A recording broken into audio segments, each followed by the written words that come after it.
대상에 대하여 이미 마음속에 가지고 있는 고정적인 관념이나 관점을 선입견이라고 합니다. 여러분, 선입견을 가지고 있다면 우리가 어떻게 될까요? 예를 들면 내가 바라보고 있는 어떤 대상이나 또는 어떤 사람이 될 수도 있는데, 만약 그것을 이제 선입견을 가지고 바라보게 된다면 자칫 그 상대를 오해할 수도 있고, 또 여러분, 우리가 어떤 결정을 내려야 할 때 선입견을 가지고 어떤 결정을 만약에 내린다면 그때 잘못된 결정을 내릴 수도 있습니다. 그러면 어떻게 하면 그 대상에 대해서 우리가 정확하게 이해할 수 있고 또 올바른 결정을 내릴 수가 있을까요? 상대방이나 어떤 대상에 대해서 우리가 가장 정확하게 이해하기 위해서는, 또는 올바른 결정을 내리기 위해서는 100% 완벽하진 않습니다. 그러나 그 선입견을 최대한 배제하고 선입견을 최대한 내려놓고 만약에 그 대상을 보게 되면 가장 좋은 결정을 할 수가 있습니다. 그래서 여러분, 선입견이라고 하는 것은 이미 가지고 있는 그 고정적인 어떤 관념 또는 관점이기 때문에, 만약에 선입견을 가진다는 것은 이 색안경을 끼는 것과 같습니다. 그러니까 저 사람은 저렇게 할 거다, 또는 이 일은 분명히 이렇게 될 거야, 안 봐도 뻔히 다 알아, 이렇게, 이러한 것이 바로 선입견인데, 이러한 선입견을 최대한 적으면 적을수록, 또 최소화하면 최소화할수록 그 대상에 대해서 우리가 정확하게 그런 판단을 내릴 수 있고, 또 이를 결정할 때 많은 오류를 줄일 수 있다는 것입니다. 여러분, 오늘 본문에서는 이렇게 선입견에 사로잡혀 있었던 사람들이 등장하게 됩니다. 여러분, 이들은 그들이 가지고 있었던 그 선입견 때문에 바로 예수님을 정확하게 보지 못했던 그러한 상황에 처했던 사람들입니다. 여러분, 먼저 본문에서 등장하는 우리 그 등장 인물들을 보게 되면 예수님과 제자들, 그리고 회당에 있었던 많은 사람들이 등장합니다. 여러분, 이 장소는 어디입니까? 예수님의 고향 회당입니다. 1절에 예수께서 거기를 떠나서 고향으로 가시니 제자들도 따르니라 라고 그렇게 기록되어 있는데, 여러분, 지금 1절에서 말하는 이 거기란 그럼 바로 그 5장 후반부에 바로 윗단락에 있었던 이 회당장 야이로의 집, 바로 그 집에서 떠나 어디로 가는 것입니까? 예수님의 고향 나사렛으로 지금 가십니다. 여러분, 이 이야기는 이제 조금 빨리 전개가 됩니다.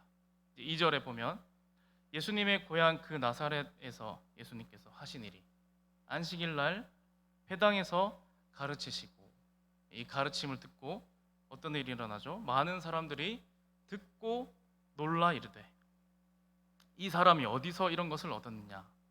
이 사람이 받은 지혜와 그 손으로 이루어진 이 권능이 어찌 된 것이냐라는 그러한 반응이 나옵니다. 그러니까 여러분, 예수님께서는 지금 고향 땅 나사렛에 오셨는데 그분이 가장 먼저 한 일이 이 회당에서 사람들을 가르치시는 그런 일입니다.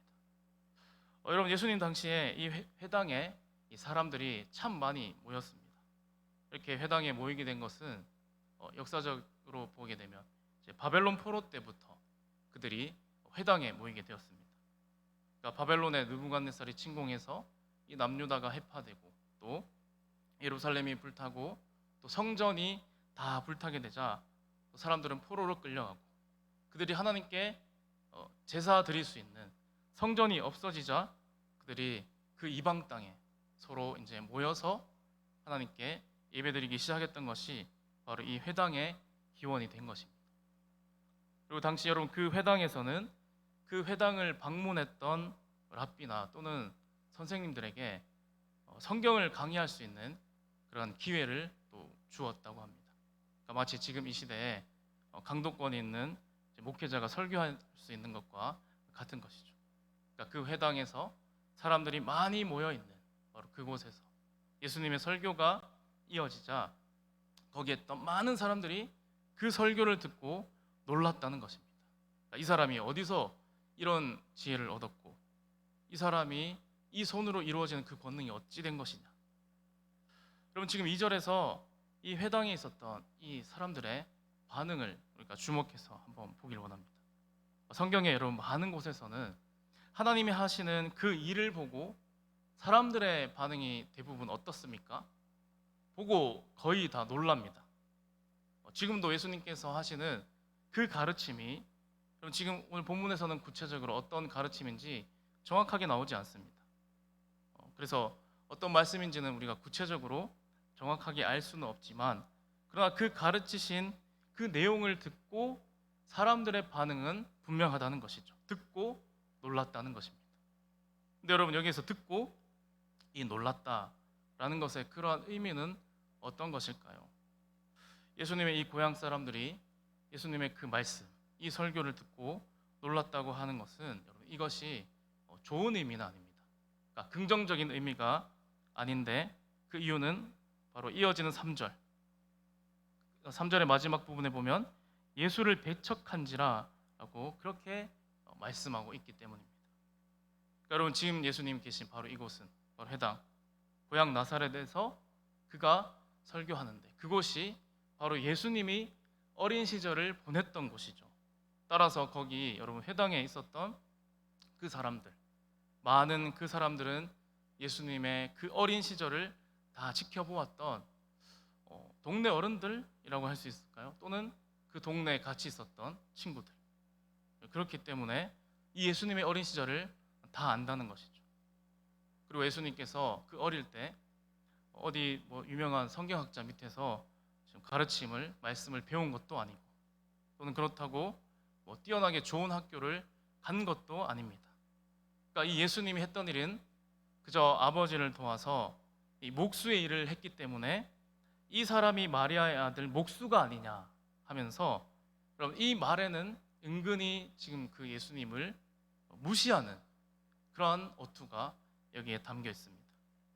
목수가 어떤 사람입니까? 손으로 나무로 이렇게 물건을 만들어서 그걸 팔아가지고 생계를 유지하는 그 당시로는 참 평범한 직업의 사람이었습니다. 그런데 이러한 평범한 목수가 어떻게 이런 놀라운 가르침과 이러한 권능을 행할 수 있단 말인가? 이 사람은 그냥 목수일 뿐이다 라고 여러분 그렇게 사람들이 얘기하는 것과 같은 것이죠. 그리고 또 예수님을 향하여서 뭐라고 합니까? 마리아의 아들이라고 합니다. 여러분 예수님의 육신의 어머니가 누구죠? 마리아 맞습니다. 그래서 마리아의 아들이라고 하면 틀린 말이 아닙니다. 그런데 유대인들이 보통 어떤 사람의 그 아들이다 그렇게 이야기할 때는 보통 어머니가 아니라 아버지의 이름을 씁니다. 그래서 예수님을 이야기하자면 여러분 마리아의 아들이 아니라 요셉의 아들이라고 이야기하는 것이 맞는 것이죠. 그런데 여기서는 지금 마리아의 아들이라고 그렇게 표현하고 있는데 여러분 이 표현은 무엇이냐면 그 당시에 아버지가 누구인지도 모르는 그런 사생아들을 칭할 때 그렇게 좀 모욕적이고 경멸하는 그러한 표현으로 어머니 이름을 써서 그렇게 이렇게 붙였다는 것입니다. 그래서 마리아의 아들이라고 하는 것은 너는 아버지가 없는 사생아다라고 하는 그러한 참 모욕적인 발언이라는 것이죠. 고향에 오신 바로 이 예수님이 회당에서 가르치셨을 때 여러분 예수님을 참 잘 안다고 생각했던 그 고향 사람들 바로 그들은 예수님의 그 가르침에 놀라긴 했지만 그러나 그 예수님을 무시하고 배척하고 경멸하고 모욕을 주고 있습니다. 그리고 예수님의 형제들 여러분 누구입니까? 야고보와 요셉, 유다와 시몬 그들 또한 우리 잘 알고 있다. 그리고 예수님의 누이들도 우리와 함께 있는 자들이다 라고 그렇게 말합니다. 여러분 예수님의 이 명성과 소문은 예수님의 그 공생의 사역 초기부터 이미 그 갈릴리 지역에 널리 퍼졌습니다. 그렇다면 여러분 예수님의 그 고향인 이 나사렛 그 땅까지도 예수님의 소문이 났을 것이 분명합니다. 그런데 여러분, 이들은 왜 예수님을 배척했을까요? 무엇 때문에 여러분 이들이 예수님을 냉대했을까요? 앞서 본 것처럼 이들의 반응을 살펴보면 이렇습니다. 그러니까 이들이 회당에서 가르치는 예수님의 가르침을 듣고 놀랐지만 배척하는데, 바로 그들이 앞서 말한 것처럼 그 예수님의 어린 시절을 아는 사람이기 때문에, 그러니까 예수님이 아버지를 도와 목수의 일을 했던 것을 다 아는 사람이고, 지금도 예수님의 형제들과 누이들 아는 사람이고, 그들과 함께 있습니다. 그러니까 바로 이 예수님의 그 출신에 대한 바로 그 선입견이 그들에게 있었다는 것입니다. 이들은 회당에서 가르치시는 그 예수님의 그 권위 있는 말씀을 듣고 그것을 믿고 받아들이기보다는 자신들이 전에부터 알고 있는, 그냥 우리 옆집에 있는, 내가 잘 아는 저 코올리기 어린 아이, 목수 아들, 그냥 그렇게만 이해하려고 했다는 것입니다.